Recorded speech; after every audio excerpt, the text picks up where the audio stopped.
Hi guys, kwento ko lang ang ganap namin kanina ng aking panganay. At ayan nga, minsan lang siyang maisama sa mga lakad. Pero kanina, napilitan talaga siya kaninang maisama kasi pumunta kami sa SSS at inasikaso namin ang kanyang membership. Dahil new member, kaya sinamahan ko na rin at first time naman siyang pumunta sa SSS.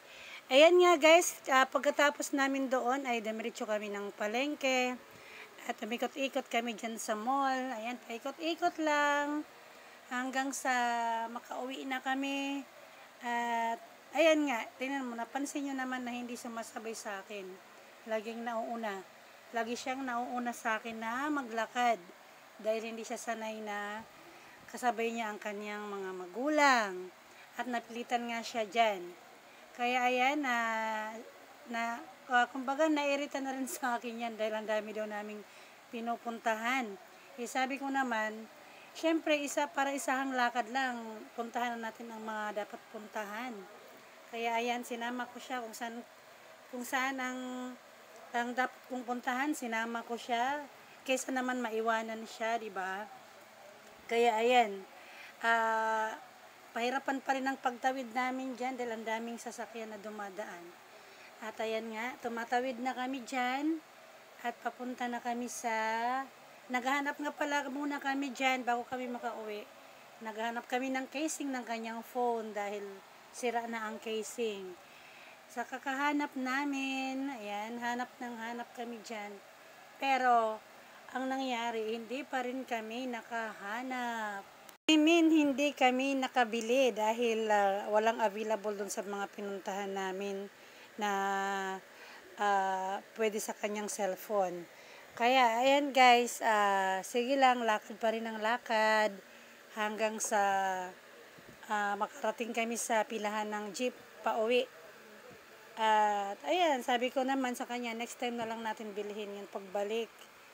Kasi parang mauulan-ulan din ata. Baka biglang maabutan kami ng ulan. Kaya, sabi ko next time na lang. Buti naman ito si kuya at may dalang payong. Ayan, hindi ko nga alam na may dala pala siyang payong. Kasi, nasanay na talaga yan na nagdadala ng payong. Hindi man umulan. Basta may dala talaga yan siyang payong. Dahil ayaw niyang maarawan, ayaw niyang maulanan. At buti na lang kako at mayroon kaming nakandang payong. At ayan nga, nagtatanong-tanong pa muna kami dyan. Baka sakaling may mahanap kami dyan bago kami makauwi. Ayan, hanap-hanap muna. Tanong-tanong muna. Kung ako lang may budget, pambili ng mga bagay-bagay, nako. Dahil minsan lang makaalis ng bahay. Bibiliin ko na lahat ng mga kailangan sa bahay. Para hindi naman paulit-ulit at pabalik-balik sa mga bilihan. Dahil sa ngayon, napakaraming tao at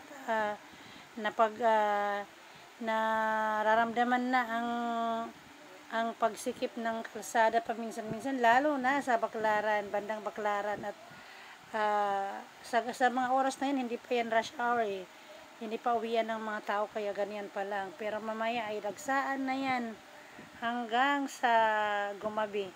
Kaya sabi ko naman, sige na, lakad na kuya, lakad kami ng lakad dyan.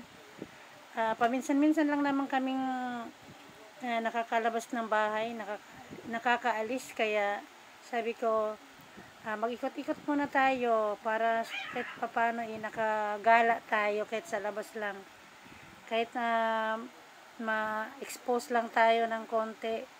Kaya sabi ko sige lang, lakad lang.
Bye guys. Thank you for watching.